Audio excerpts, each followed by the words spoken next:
की, गंगा मैया की, नर्मदा मैया की। મિત્રો આજે લગભગ વાંઢિયા ગામે આજે 3 મહિના ઉપર આજ 5 દિવસ થવા આવ્યા અને ખેડૂતોની ઈની હાલત છે।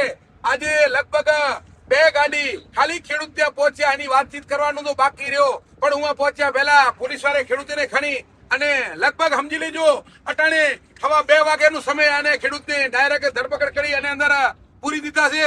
હવે આ અન્યાય કેટલા લગન હાલ છે સમજ્યા જેવો છે। આજે ખેડૂતોનો વારો છે, કાલે આપણો વારો છે, તો આજે કોઈ પ્રશાસન કે ખેડૂત કે પોલીસ આની અંદર કોઈને વાત કરવા નથી માંગતો। તો હું તો એટલો જ કહેવા માંગુ છું કે હે ખેડૂતો, સમય છે, અટાણે જાગી લ્યો, પાછળનો સમય તો શું કરશે। આજે આપણે ખેડૂતને તો એક વિચારવાની વાત છે કે આપણે તો ખેડૂત ખેતીમાં કામ કરતા હોઈએ અને આપણે વાડીએ કામ કરતા હોઈએ, આપણે કેના બાપની હોશિયાર, આપણા પાસે ઈ રહી આવવાના છે। બધા લોકો સમજી લેજો, જેટલું સમાજ છે એમાં કોંગ્રેસ સમાજ હોય, ભાજપ સમાજ હોય, આમ આદમી પાર્ટી સમાજ હોય, એ આપણી પાસે આવશે, પણ ખેડૂતને ક્યાંય જવાની જરૂર નથી। અને ખેડૂત જો નહીં જાગે તો આવનારો સમય રહ્યો એ ખેડૂતને માટે કપરો છે।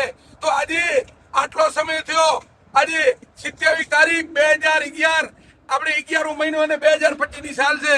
આજે સામખિયારીના લગભગ પોલીસ સ્ટેશનના એક પોલીસ વાળા ખેડૂતોના આમ ઓળખતા થઈ ગયા છે। ખેડૂત આમ હાલે જતો હોય, એના વીણવા જાય, એની બાજુમાં એની જ્વાર વાટવા જતો હોય તો પણ ખેડૂતને પકડી લે। આટલો બધો અન્યાય આ સરકાર શું કામ કરે છે?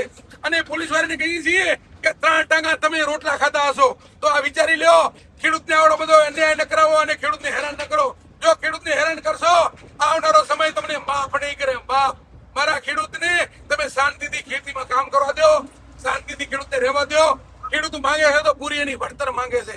આજે પોલીસને બીજા કામ ઘણા હેર્યા કરવાના કેટલા છે, માણસો એફઆરઆઈ ફળો, એફઆરઆઈ નથી બાંટતી અને ખેડૂતને માટે જો આવી રીતના હેરાન કરતા હોય તો આ દુર્ભાગ્ય આપણા કિસાનો ના કહેવાય।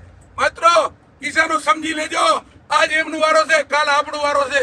આ સમયે કોઈને છોડવાનું નથી, પણ આને અન્યાય રહ્યો ને, આવનારો કુદરત માફ નહીં કરે। તમે જાગશો નહીં ખેડૂતો, કાલ તમારો વારો છે। ભારત માતા કી જય।